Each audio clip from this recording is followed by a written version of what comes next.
With the weather getting warmer in Korea, many of us might be planning weekend staycations and day trips to get out and indulge in some rest and relaxation. And while you might be picturing South Korea when I say that, the North is now reportedly promoting tours to Pyongyang, to its own people, creating an impression of comfort that collides with repeated reports of food shortages and daily struggles being endured by North Koreans.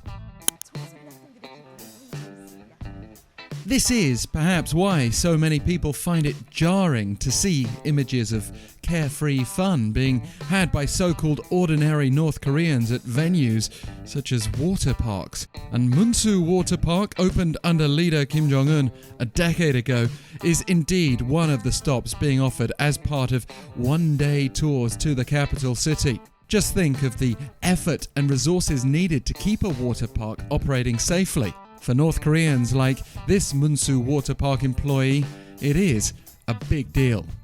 첫 봉사를 맞이할 때마다 굿데이고 우리 봉사원들의 심정은 학생들이 첫 개학의 날을 맞는 굿데이고 심정입니다. 우리가 이 날을 위해서 물 온도도 알맞춤하게 맞춰 놓고. And Munsu Water Park is just one of several stops being offered for day trippers to Pyongyang.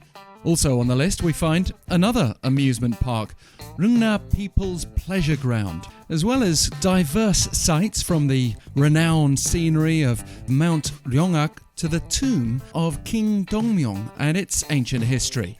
There's even an ostrich farm on the outskirts of the capital that's being offered, with another option promoting a visit to the Tongil Street Fitness Center, made famous, at least to some people outside North Korea, by YouTuber Yumi. Actually, this building was intended for other use.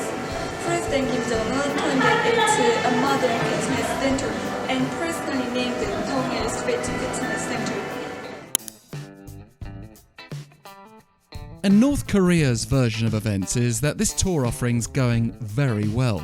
According to a recent report published by the Chosun Shinbo, which is operated by pro-North residents in Japan, one-day Pyongyang tours are gaining popularity from all groups of North Koreans. The article also quotes an official from the North's state-run travel agency, claiming that there have not only been an increasing number of applicants to the Pyongyang tour program, but it has also been advertised through newspapers, broadcasts, publications, and mobile phones. But even if we accept that people across the country are hearing about these Pyongyang tour options, we also know that freedom of movement is restricted in North Korea. It's likely that demand is being driven mainly by citizens in Pyongyang and by those outside the capital with enough money to organize travel there. The contrast between the haves and the have-nots is symbolized by the reported menu at the Wolhyang restaurant, which is also included as a Pyongyang must-see attraction and serves up beef, lamb and steamed snow crab among other relative luxuries. Yet it's widely accepted that millions of North Koreans don't have enough to eat. Sanctions and closed borders during the pandemic made life even tougher for many in the north, where close to half the population was undernourished even before COVID-19 struck, according to the UN Food and Agriculture Organization.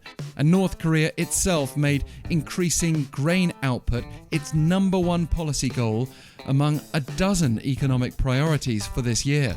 While this month, state media has been calling on farmers to prepare for the rice planting season in a watertight manner. Yet, tourism itself could be part of the solution. Now, with easing pandemic restrictions, it's expected that North Korea will soon open up again to an influx of foreign visitors and the cash they offer.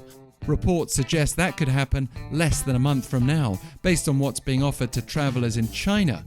The North's tourism industry crashed overnight in January 2020, causing losses of hundreds of millions of dollars since then. Leader Kim Jong-un had made year-round tourism an important focus before the pandemic, including the offer of skiing during the winter months. If we look back on his earlier years in power, we see that North Korea may have been earning over $40 million from tourism on an annual basis, according to an analysis by 38 North. Following steady growth, visitor numbers really spiked in 2018, reaching 200,000 and then 350,000 the year before COVID-19, bringing in as much as $175 million in a single 12-month period. Bear in mind that this was even while the North had capped the number of visitors from China at 1,000 per day. And so we see why North Korea would be highly motivated to reboot its tourism industry.